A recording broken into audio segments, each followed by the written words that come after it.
Thank you all for joining us today and welcome.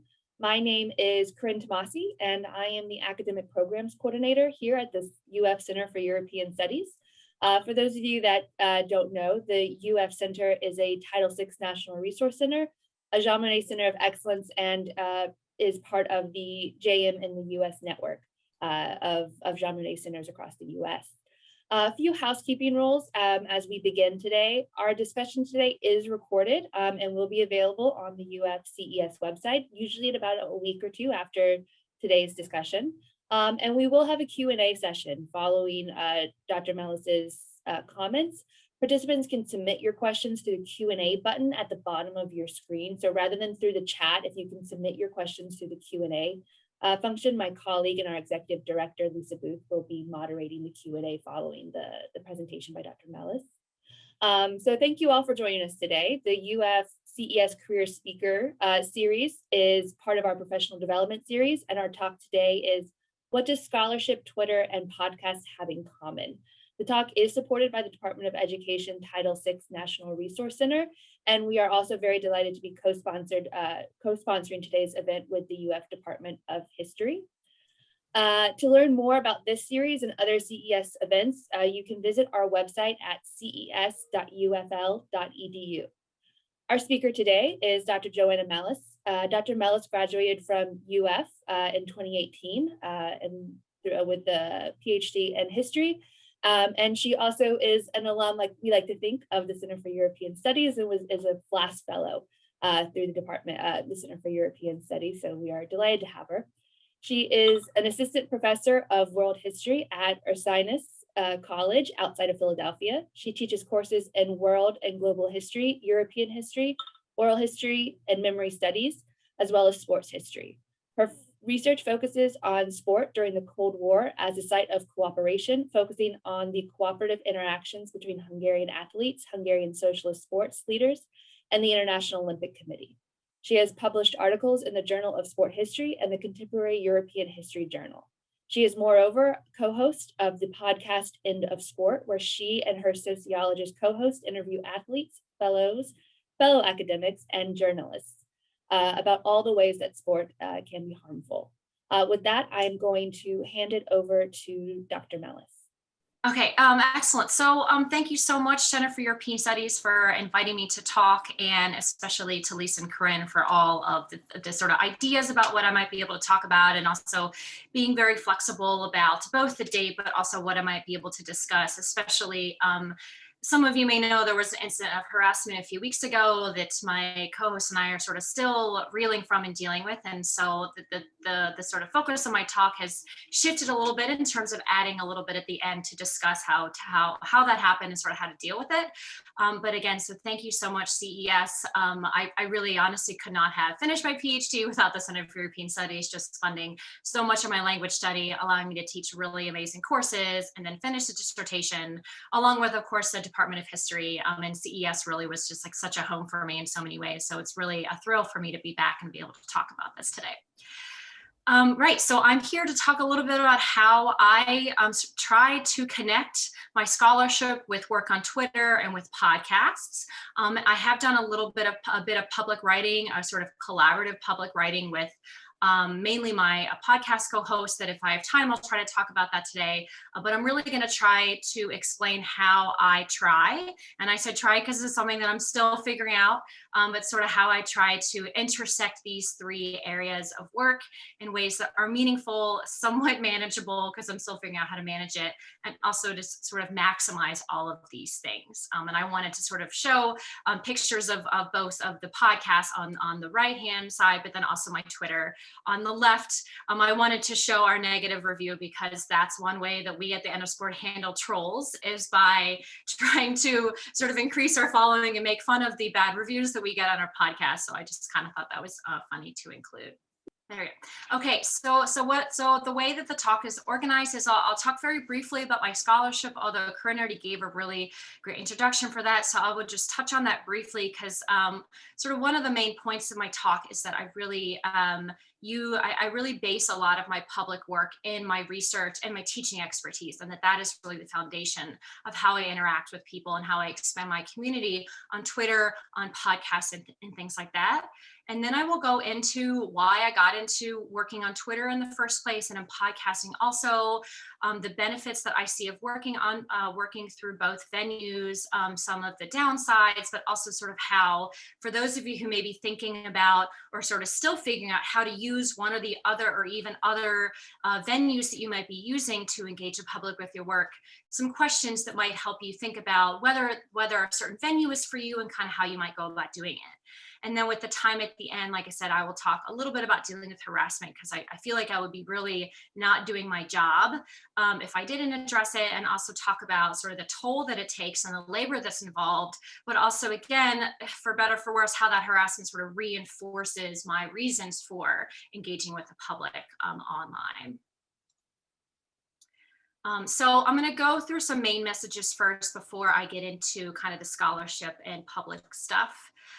So just as kind of a brief overview, the way I approach my public intellectual work is that I try to share and sort of converse or talk with the public about my and our scholarship in ways that are research-based. And I really want to emphasize that this is based in my research and in my teaching expertise.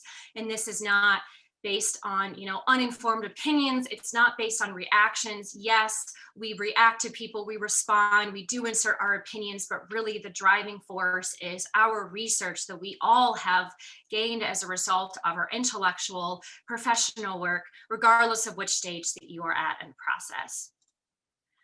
And I really, I think this is extremely important work. I think that it's not for everybody, and that the venues that I'm going to talk about may not be for you, and that's fine. But I do really firmly believe that right now, more than ever, we really need to be communicating and promoting our expertise and engaging with people beyond academia in the classroom. And many of you are already doing this, and many people have been doing this for a long time. I'm not trying to say this is a particularly new thing, or that what I'm doing is way different than what everyone else is doing, but I really think that's something that we need to be doing. We need to be contributing and helping to create a more informed society in and outside of the classroom. We need to be sharing our expertise and also to be expanding our communities, both within academia, but also beyond academia. And then, as many of you know, there are a lot of issues with academia right now in terms of funding, in terms of academic positions, in terms of faculty members, tenured faculty members being let go from their positions. And then, of course, the adjunctification of academics, which has been going on for many decades.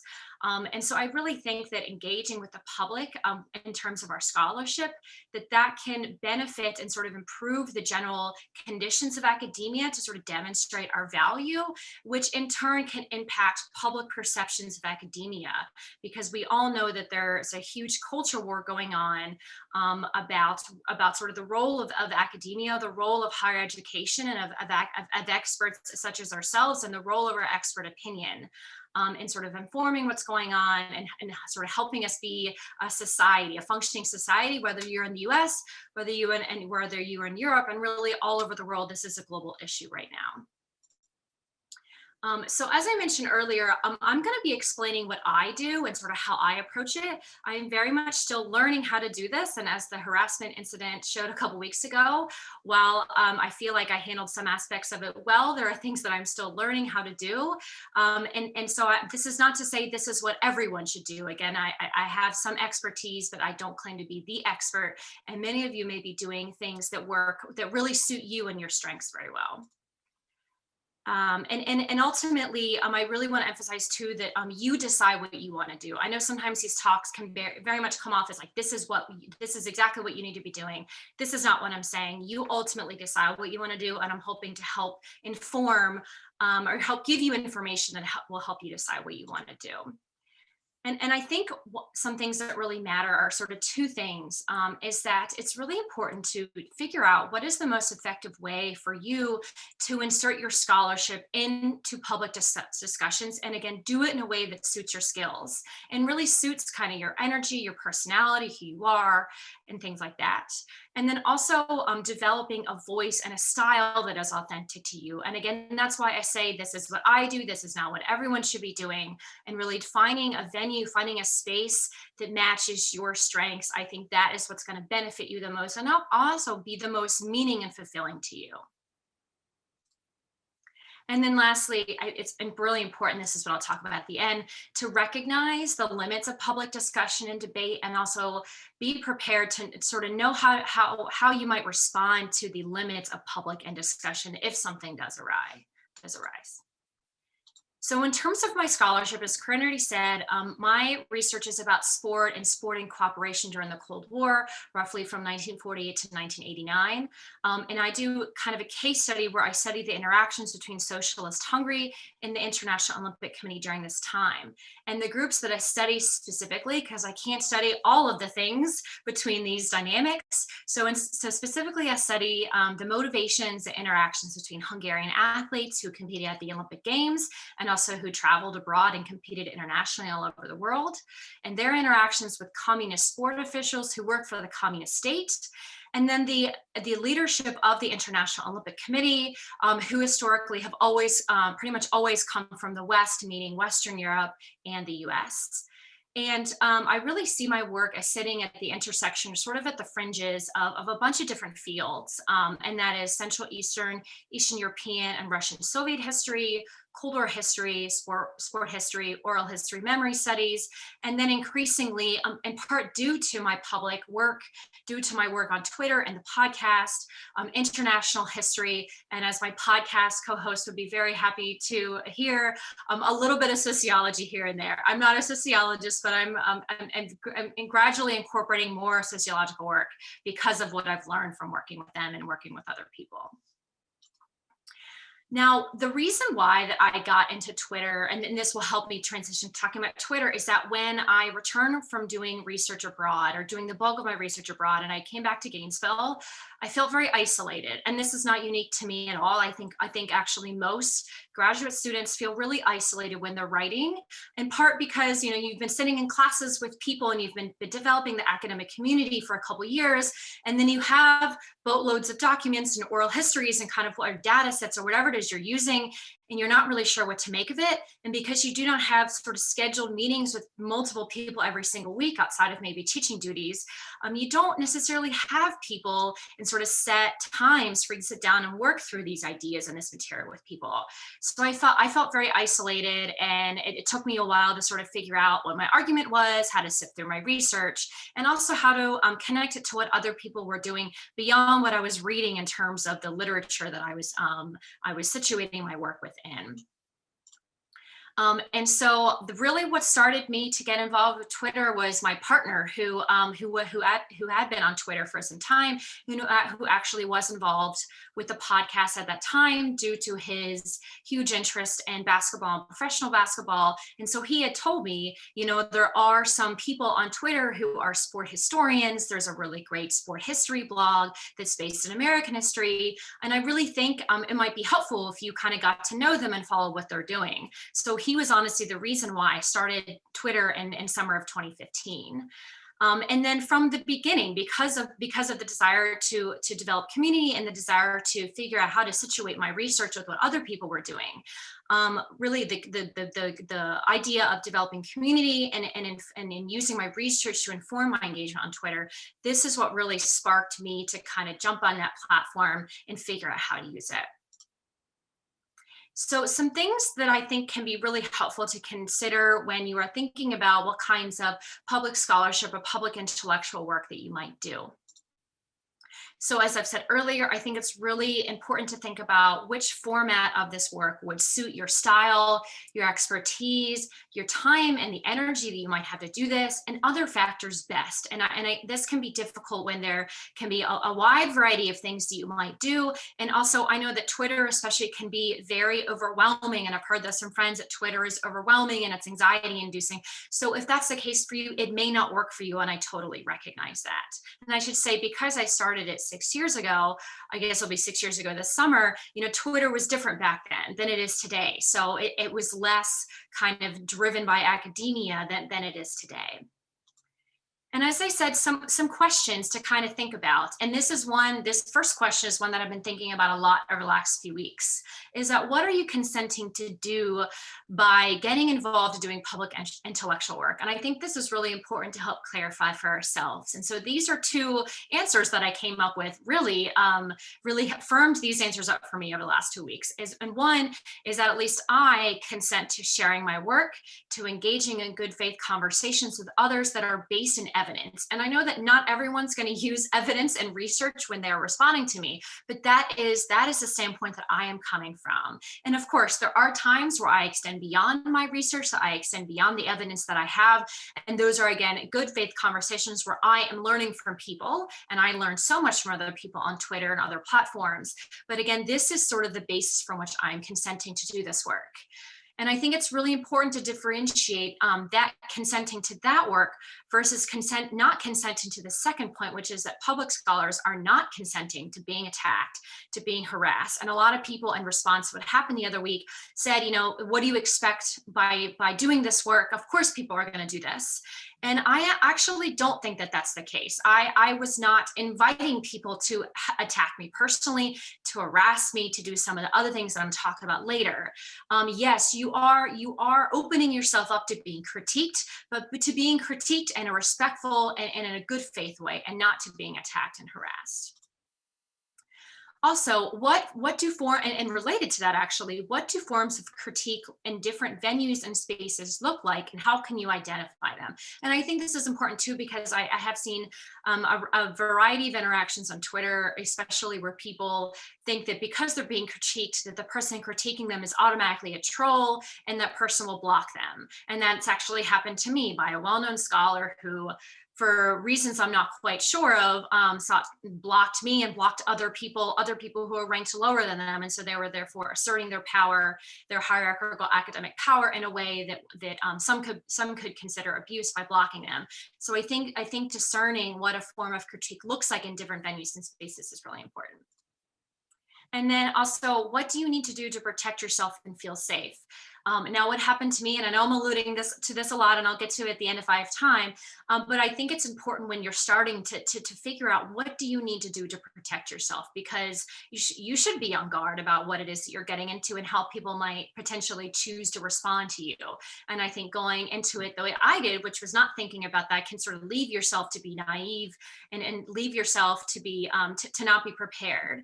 Now, this is all to say, I started Twitter in summer 2015, and this incident that happened in early March of 2021, I had never experienced anything like that up until that point. I'd seen other people talk about it, and I'd seen other people go through it, which is how I figured out, and they talked about it openly, which is how I figured out what I needed to do. But in that whole time span, I never had anything that would happen to me the other week. So just to say that just because you get involved in it does not mean that it's going to happen right away, and does not mean that it's necessarily going to happen at all. And I feel like I've said this last point enough, so I will go ahead and skip to the next slide. Okay, so public engagement on Twitter. So as I said earlier, my two aims from the beginning, and they continue to be my aims, is that number one is to really find and develop my community. And a lot of people use words like network. I really like to use community, because it really is about developing relationships, and not only just academic relationships, but relationships with people beyond academia. For example, finding careers for you that might be outside of higher education or outside of teaching. But also I found research contacts and people to interview through doing research. I found out about opportunities to present my research through Twitter. I found out about different research collections that I might check out. And all of this is sort of because of expanding that community. And that's obviously directly related to the second point, which is expanding my knowledge base. And I really cannot even encapsulate all that I've learned just from Twitter. I mean, honestly, what I've learned from interacting with other people on Twitter almost doubles what I learned from sitting in class and from my graduate education. And that may seem like an exaggeration, but honestly, it's not.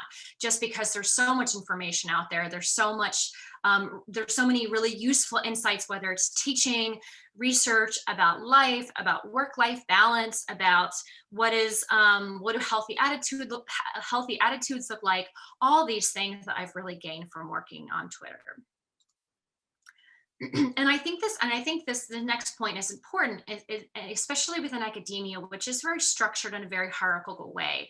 And so I see Twitter as a less hierarchical way, if I can say that correctly, for graduate students and early career academics to expand their communities, to share their knowledge. And I say less hierarchical because the way that academia and graduate programs are structured is that you only it can be difficult to meet people beyond the confines of your graduate program, and to meet people beyond the people who you know, right? You learn that you get to know the people who you know, and that can help span your community. But I'm sure many of us have been in a conference where there are parties for certain graduate programs, and if you're not a part of that graduate program, or you don't know someone in it, you may not be invited to that party. You may not be invited to be participated in this panel, and therefore your work might be left out of a discussion. And so I think Twitter is sort of a way to get around that and get involved in those conversations, and again learn from them in a way that sort of the traditional confines of academia can sometimes really inhibit. One other thing is people on Twitter are having very honest conversations about academia that when I joined it in 2015, I was not hearing at that time. It's not to say that the conversations weren't happening elsewhere, but just in terms of people having these very honest conversations about the job market, about how to do the job market, how to apply for jobs, you know, how to talk to other people about your research, how to talk to book editors or journal editors and things like that. You know, I wasn't hearing sort of the direct advice and tips about how to do that. And I learned a lot of that through Twitter.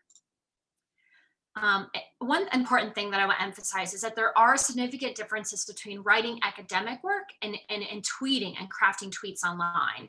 And that is because tweeting, and this is something that can be intimidating for people, but that is not, may not be common sense for everybody. And that is that tweeting and Twitter is more concise and more conversational. And this is partly because of the character limit on Twitter, and also the kinds of people that involved. And so it's really essential to limit the jargon that you're using, because jargon can exclude people from the conversation when you really want to be inviting people into the conversation to, again, expand your community and also converse with people. And then I mentioned this before, and I'll keep saying this again, but really using our expertise to drive, again, the public conversation about a topic. It's not necessarily an academic conversation, but a conversation with the public that people can see, that people can tweet and retweet and quote tweet and kind of share and engage in. Now, how might people do Twitter? And this is a question that I've gotten a lot over the last 2 years, especially. And I'm going to list some questions that I think might be helpful. And one is that, what do you hope to get out of it? And again, this may be a difficult question to answer when you don't actually know what Twitter's about or how to use it. But I think it can be helpful to kind of sketch out some things that you would like to get out of it. And this is a bunch of questions that all kind of relate to each other. How do people on Twitter, for example, how do they interact with one another? What kinds of language do they use? How do people amplify and critique one another and do it in a way that's going to be respectful and it's going to encourage discussion rather than shut it down? How do people promote their own work? And this is something I'm going to talk about later. A lot of times in academia, we're taught to feel that promoting our own work is icky, and that's something that we shouldn't do. But I think you should do it, because if you're not going to do it, who else will? But there is a certain way to promote your own work and to promote other people's work on Twitter. Also, who are people referring to, and how are you tagging people? This is kind of getting again to some of the basics. What kinds of people do you already know who might be on Twitter? Who do you want to know, and who do you want to know you, if that makes sense, right? If it's about expanding community, who are people that you want to know who you are as a person, and know who you are as a human being, and know who you do, know what kinds of work that you do. And then finally, and this is something that I've been thinking more and more about in the last 2 years, is who will be healthy for you, who is going to help you grow, who is going to help you feel good about yourself. Because I think this is really important, not only in the era of the pandemic, but just more generally within and beyond academia. And your answers to these questions may change over time. And you may not know, you may not know the answers to these questions right away, and that's completely fine. Now, as I said before, Twitter is about promoting yourself. And if you don't do it, who will? How else will people find out about your work? And again, that this can also depend on your existing community that you may have in your graduate program or your college or your work or sort of wherever you are if you're working in a different kind of office. So expecting that other people are just going to magically know your work because your work is brilliant and excellent. I know that's how I feel like I was taught that your work, if your work merits recognition, it will garner that recognition. But we all know that academia is not a meritocracy, that it is structured by many, many layers of hierarchy, many different layers of oppression. And so if you do not promote yourself, then that is unfortunately going to be limiting to your own work. And so Twitter is a really great tool to be able to do that. So I wanted to offer some snapshots of the benefits from Twitter because for people who may not be familiar with it, may not understand what's the purpose, right? So if I'm saying that I got harassed and I'm alluding to the fact that I got harassed, what are the benefits of it? So this thread on the left is actually, I mean, the tweets that I'm going to be showing are really recent. I mean, within the last day or two that I found, and I reached out to both Steve Campbell and the other scholar to get their permission because I really wanted to get the permission to share these. So what you see from Steve Campbell is that he did a thread analyzing and talking about this new article that just came out. This is not an article that's directly in my field, but it is relating to my teaching because I do teach world history. I teach history of colonialism, which has to deal with the history of enslavement, which was not something that I'm an expert of. It's not something that I learned about in graduate school. So it's something that I am constantly learning about and learning about a lot through Twitter. So this is a way that you can amplify both yourself as a scholar, but also amplify the work that someone is doing and also critique it. And that's what this scholar does a little bit in this thread. And he has several different threads, several different tweets in this thread.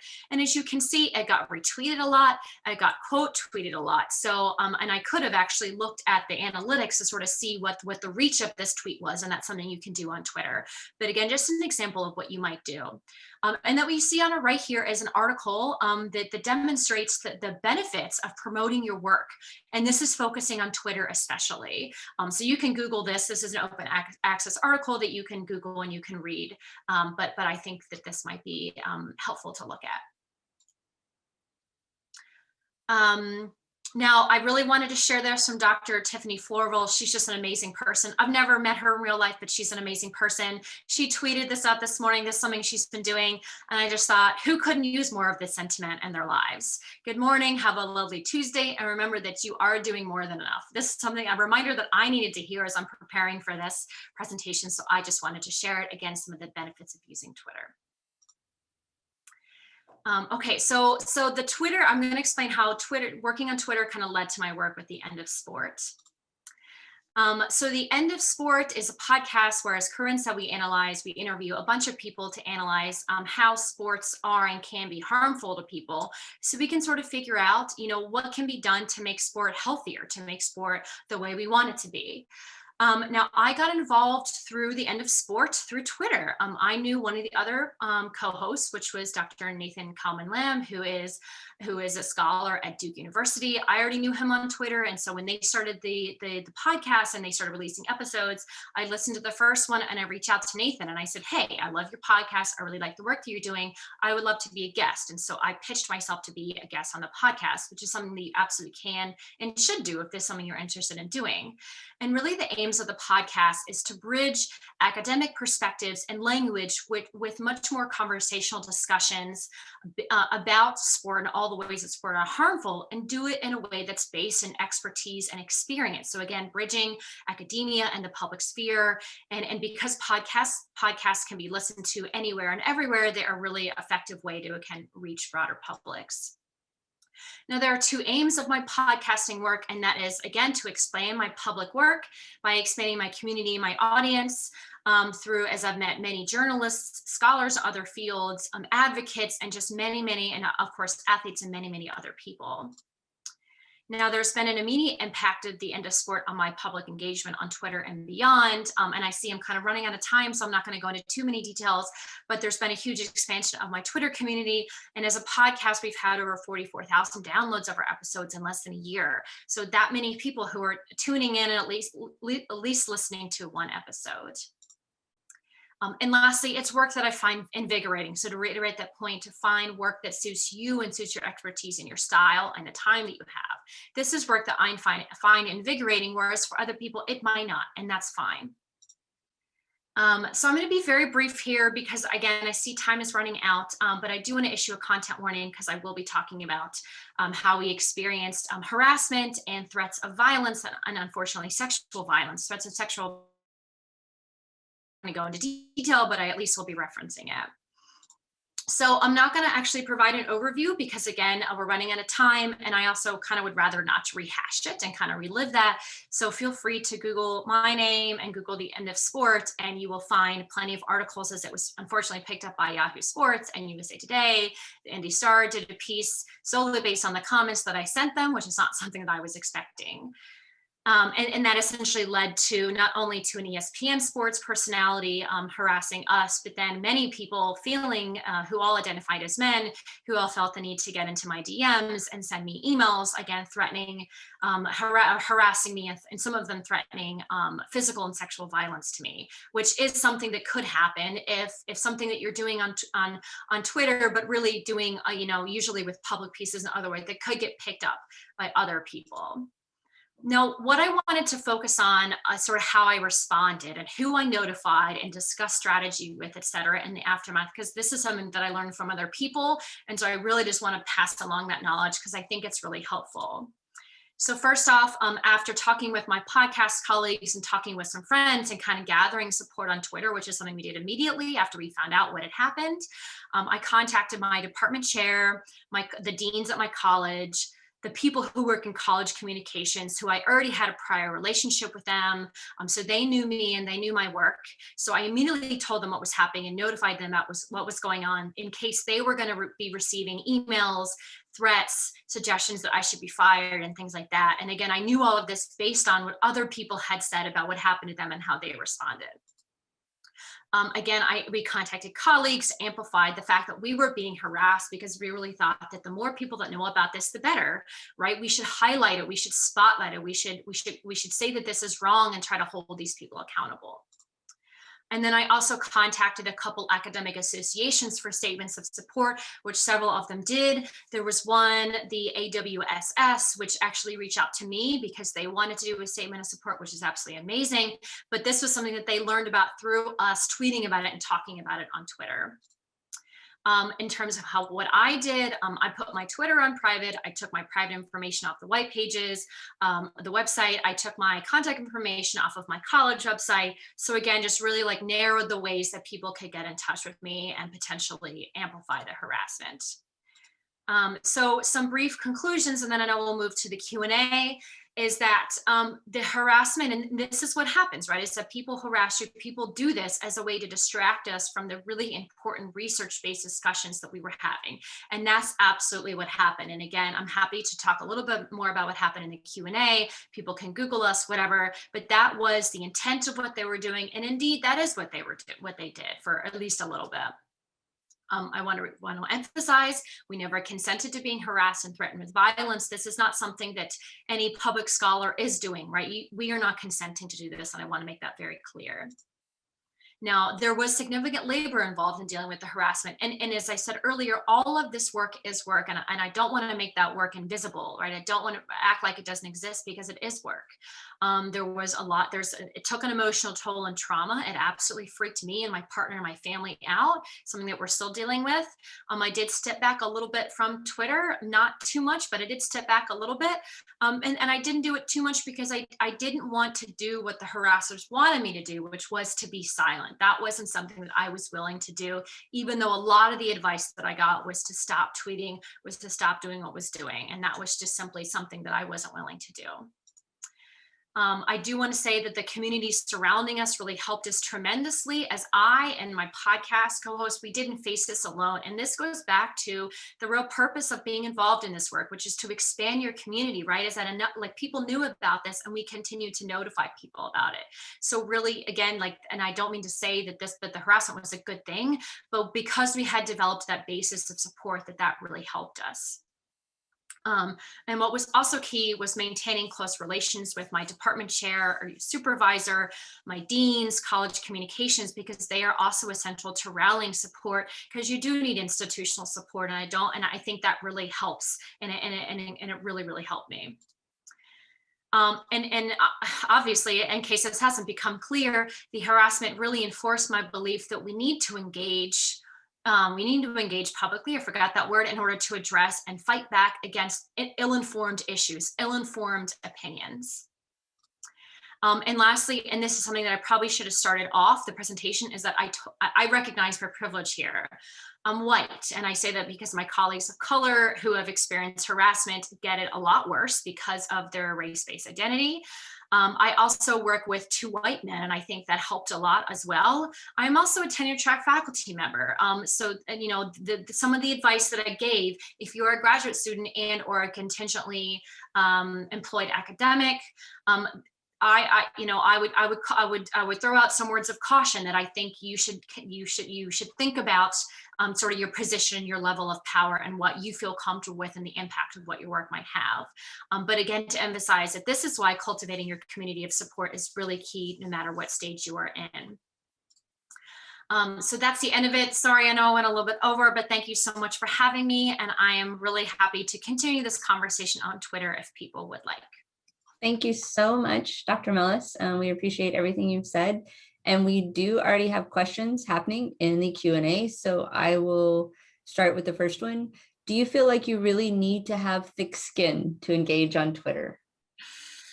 I go back and forth on this thick skin, thin skin thing, because those of you who know me, Lisa, you know me, I tend to take things personally. So developing that thick skin is something that I'm still working on. I mean, I do to an extent. I mean, and I think part of it is figuring out, you know, what are legitimate critiques and what are not. And I say that because, again, like, some people are not engaging in good faith discussion. So sometimes taking a step back and sort of thinking, you know, is what this person is saying, is this a legitimate critique of my work? Are they critiquing me personally? Is there something that I could learn from this? I think that can really help too. Obviously, in the moment when you're getting critiques, that can be really hard to do, and that's something that's hard for me to do. I do think that developing, if not a thick skin, at least a sense that people are going to critique you, and that is part of an engaging, just like part of being academic is people are going to critique your work. I do think, and I think also that, again, having that community can also help kind of cushion you against some of those critiques. So I think that's very important. Okay, thank you. We've got another one, and this next question kind of gets at questions I had happening in my mind as we were going through your talk, because I am not a person that's on Twitter. We had a social media program here for a while where I was assigned a Twitter feed, and while I was quickly removed from that because generally historians are not good on Twitter, the word limit is a problem. You mentioned that Twitter was different from when you started. Do you believe that Twitter and social media more broadly is getting worse and therefore a less useful place for discussion or discourse?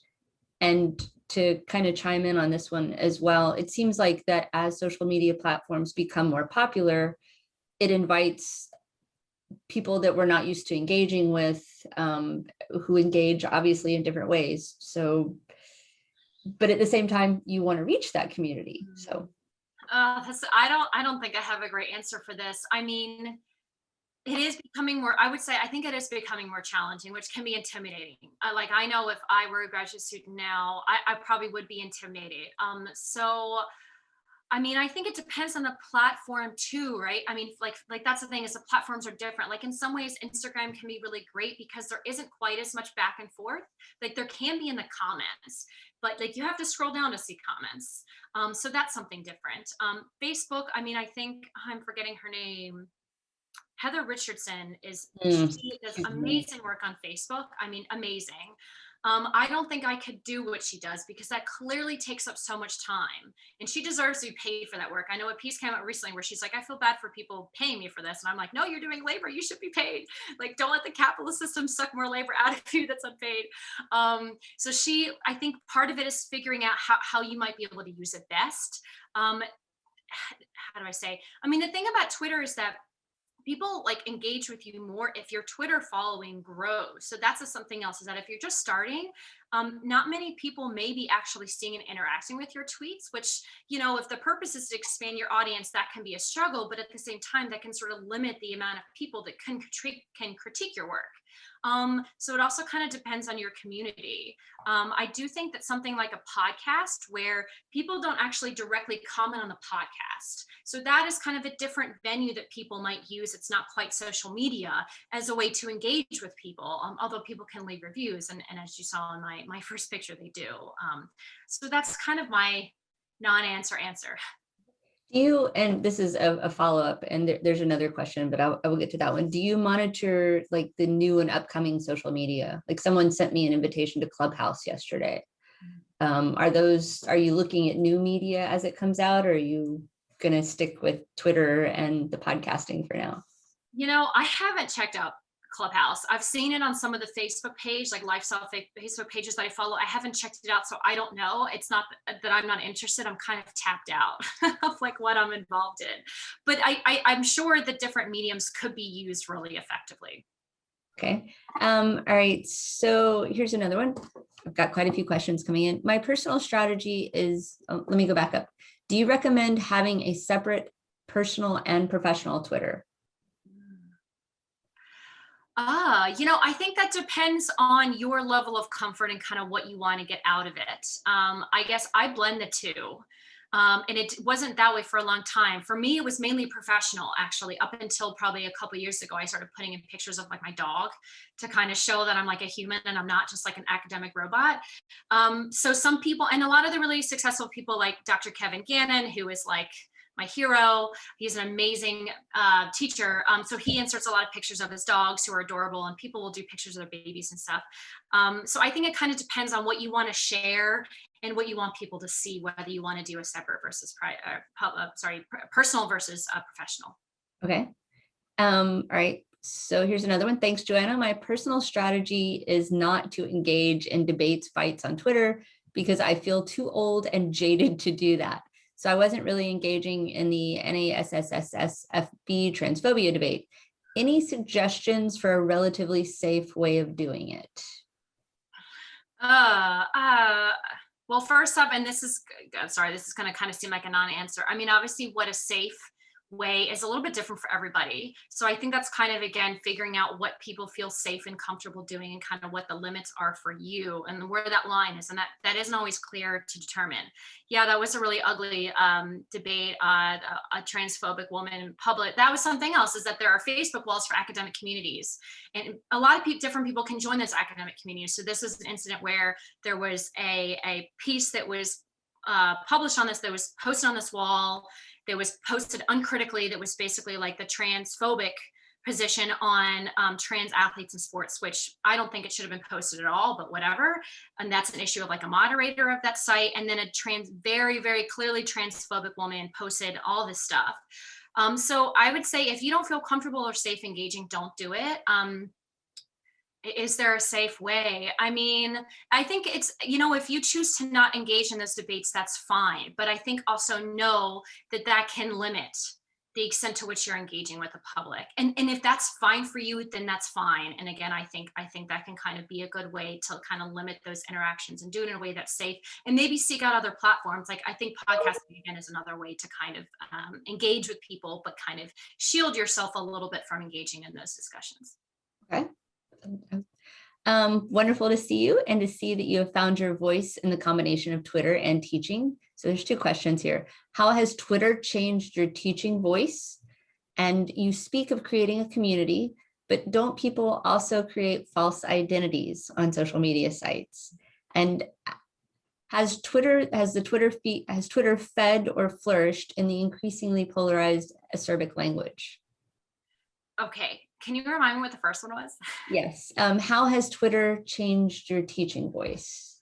Yeah, I mean, Twitter, and I don't tweet as much about pedagogy as I used to because of my work on the podcast, but it has totally changed my teaching, and it's changed for other reasons too. But like, I didn't really know much about teaching outside of like lecture and discussion and like midterm paper exam like that, and with response papers every week, whatever. That was kind of my format, and that really works well for people. But I learned a lot about like student-centered pedagogy, different assignment formats, different sources, primary sources, secondary sources, films. I mean, honestly, my syllabi have been totally transformed by the sort of knowledge and the sources and the ideas that people provide on Twitter.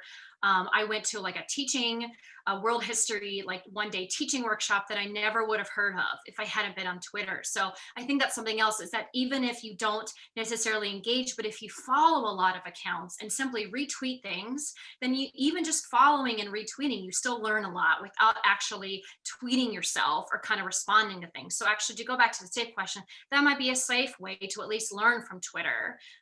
That would be a safe way to do it. What was the Do you next? well, this is not in this question, but do you encourage your students to use Twitter and to look for good Twitter feeds? I'm teaching the history capstone in my department now, and they have a public intellectual assignment that I developed. And one of the options for them to do that is to develop either a Twitter thread or like an Instagram post that our history department social media can post that will highlight an aspect of the research. They can do like a video overview of the research. They can highlight a particularly interesting primary source that they found or something that they learned from the research. So that's kind of how I'm encouraging it for now. I'm not having them create individual Twitter accounts because I agree. I think that if they want to do it, that's fine. But I try to be very cautious about that. Okay, and in this block of questions here, the other concern was that people do possibly create false identities on Twitter and on social media. So when you're engaging with people, does it matter that they've created false identities, or do you feel it impacts the message at all, or the reception of the message? Yeah, so I mean, I'm trying to say, I don't really even think about that on Twitter. I think I just assume, I guess I just assume from an academic perspective that academics are not doing that, right? Because you want to like present yourself. And if it's a professional thing, you want to present yourself in a way that's authentic. Although, of course, you do want to present yourself in a good way. So maybe people are presenting themselves in a way that may not totally align with how they are. But I mean, there absolutely are like anonymous accounts. Like after this whole harassment thing, since this whole harassment thing came up and the ESPN sports personality had to delete his Twitter account, we've had an I Love the NCAA Twitter account that's developed that has like 3 followers. Like it's so clearly a troll account that literally just trolls us in our mentions. And we recognize it for what it is. We have a couple DMs with our friends where we're like, oh, look, they're doing it again, right? So that's kind of, again, where like the community kind of help you figure out and kind of deal with this in a way that like psychologically is manageable. But I guess I don't really think about that too much, but I don't know, maybe that's a blind spot for me. Okay, thank you. We've got 2 more questions here, and I think we're about out of time there. It seems to me that you've laid out a good playbook or response strategies for dealing with the online harassment in the academic sphere here. In working through this process, did you find examples, or were examples shared with you of college or university policies about support for faculty or staff facing such public harassment based on their scholarship? And do you think that such policies could or should be put in place? This is an excellent question because I've been thinking about this a lot. So I have been paying attention to discussions that Dr. Laura Burnett, who is a community college professor in Texas, she's been through the ringer, and so go follow her if you want to know all the tea about that. And she's very public about how her community college has not supported her, and so that's helped. And then there's Dr. Sammy Schalk, who is also an amazing professor at, I think it's Wisconsin-Madison, and I saw them present at a sort of free speech in academia workshop. And so they laid out like, this is what I did, this is what my school did. And so I was like taking notes, and I was like, okay, these are the people I need to contact if something happened. And they very clearly laid it out. Now, I don't remember if Dr. Schulk's school has submitted a statement in support of her. I don't remember her talking about that. And honestly, I didn't even ask that from my school. When I reached out to my community college, my communications people and my deans, I basically was like, how can you help? And then they said, we're coming out with two statements. We're coming out with a statement to the faculty to say we defend free speech, we defend all this stuff. And then they said, we're also creating a public statement to send out on social media. And they actually sent those statements ahead of me to me ahead of time and let me kind of give them feedback. They didn't take in all the feedback, they at least let me see them. But honestly, the reaction to the public statement from my school was kind of amazing, because so many scholars were like, I wish my school would do this.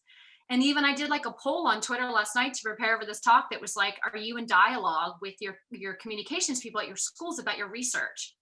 And out of like 75 people, 81% of the people said no, and 21% of the people said yes. Now, there are a lot of nuances within that. That is a yes or no question, but I definitely think that there should be policies, and I definitely think this should be a conversation that we're having with our communications people. Okay. And the last question so far, I think ties in quite well with that. Thanks for a fascinating presentation. A question about this work in academia. How does your department, university feel about podcasting and outreach over social media? I mean this both in terms of feeling like the university supports you and in terms of the credit you would get for the work versus traditional academic work. Yeah, this is an excellent question, and one that I'm still thinking about. So yes, they're very supportive. And actually, when the two guys asked me to be on the podcast, I talked with my chair about whether, like, is this going to be counted as work towards my tenure file? And she said yes. And if you want to do it, I think you should do it. Let's see, my college is still, so they support me, and they definitely, like, when we do public pieces, and if I send it to them, they will usually try to promote our work, because a lot of our public pieces are based in stuff we've talked about on the podcast. We're still working through with the college. And I say we, like, this is a conversation my college is having about what does public work count for? What are its merits, and sort of how to evaluate that? I don't know how they evaluate it. I know they say that if it's based in research, which it is, although I don't publish research on college sport, which is a lot of what we do on the end of sports. So that's something that I need to sort of figure out with them. But they've told me that this will count towards your tenure file. How much and what that looks like, I don't know, but that's like, those are conversations I'm going to continue having. But I think it's definitely something to ask when you're on the job market, if you feel comfortable, to ask your chair, if you're in graduate school, ask your department chair about this. I think this is a conversation that should be having, because if you're in grad school and you're doing this work, like, that should be part of your job documents. Again, if you sort of feel comfortable sharing that with them. All right, thank you very much. Okay, I think unless we have any other questions, we have maybe 2 minutes left. So we have gotten to the end of our program. You will, all of the participants here, you will be receiving a survey at the end of this. So we would ask that you please take the time. I know no one ever wants to do these surveys, but the information really is useful. So we would ask that you please take the time to fill out a quick little survey. And thank you, Dr. Mellis, for coming and talking about this interesting topic with us. This is certainly something new for us. If students or any of our participants have any questions, can they email you or? Okay. Yeah, they can definitely email me. If you're on Twitter, find me at Johanna Mellis. I know I'm promoting myself, but come find me. I'm always happy to kind of answer questions. And if people see problematic job ads, for example, since I have a job, I'm happy to blast really problematic job ads that ask way too much information. I really try to use my position to say things other people can't. But anyways, yeah, so reach out to me. I'm always happy to talk and kind of brainstorm these things. And obviously, thank you so much for having me. This was awesome. Okay, and thank you to everyone that joined, and we will conclude with that.